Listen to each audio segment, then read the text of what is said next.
152mm gun model 1910 of 34 is a heavy Soviet artillery piece from the period between the First and Second World Wars.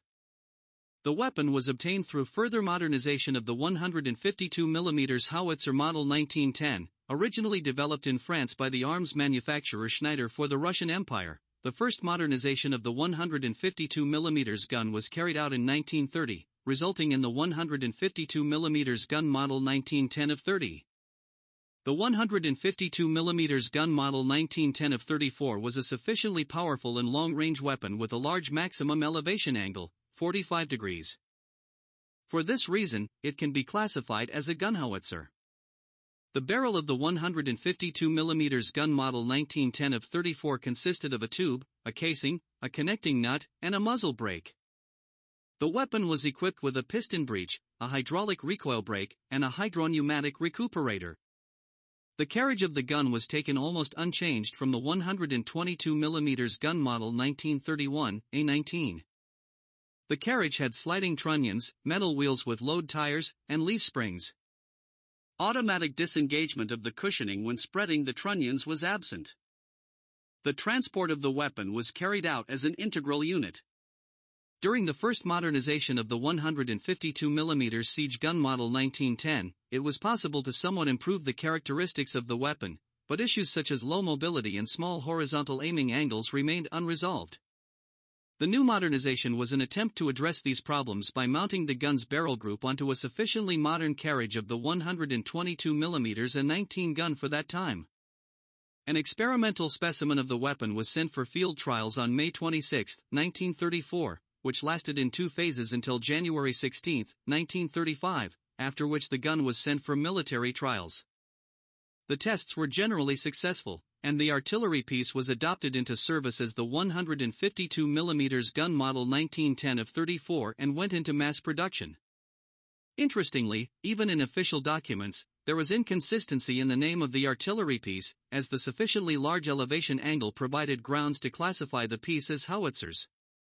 At the stage of experimental development, the artillery was initially referred to as the 152mm howitzer model 1932, then as the 152mm gun howitzer model 1934, and the 152mm howitzer model 1934. The latter name was often used later in official documentation. The production of 152mm guns model 1910 of 34 began in 1934 at the Perm plant. In 1934, 3 guns were delivered, in 1935 another 3, by January 1, 1937, a total of 125 guns were manufactured, in 1937 another 150 guns, after which their production was discontinued. A total of 275 guns were produced. 152mm guns were part of the Corps Artillery and the Artillery of the Reserve of the Supreme High Command, RVGK. Typically, this weapon was used instead of the ML-20 howitzer gun. Additionally, at the beginning of the war, there were heavy artillery regiments of the RVGK that were equipped with 24 152mm guns according to their staffing. This weapon was likely used during the Soviet-Finnish War, but there is no exact information about it. By the beginning of the Great Patriotic War, there were 146 units. The weapon undoubtedly participated in combat operations, however, due to its small numbers, no details of its combat use could be found.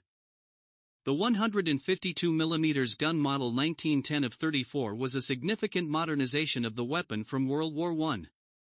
The new modern carriage with sliding beams greatly increased the weapon's mobility, and the transition to a non-disintegrating carriage significantly reduced the time needed to switch the gun from marching position to combat and back. The horizontal aiming angle was greatly increased, which improved the weapon's fire maneuverability, and it also became possible to shoot at tanks. Thanks to an increase of 5 degrees in the angle of elevation, the firing range slightly increased. At the same time, the gun had several drawbacks: the lack of front suspension, which limited the speed of the carriage, the absence of automatic suspension cutoff, the combination of lifting and balancing mechanisms in one system, which led to very low firing rates, the low technological sophistication of some components of the gun, particularly the upper carriage. The elevation angle of 45 degrees was also considered insufficient.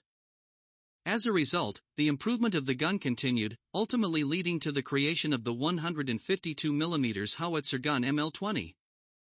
By the beginning of World War II, the 152mm gun model of 1910-34 was a fairly modern artillery piece, fully capable of performing all combat tasks set for guns of its class.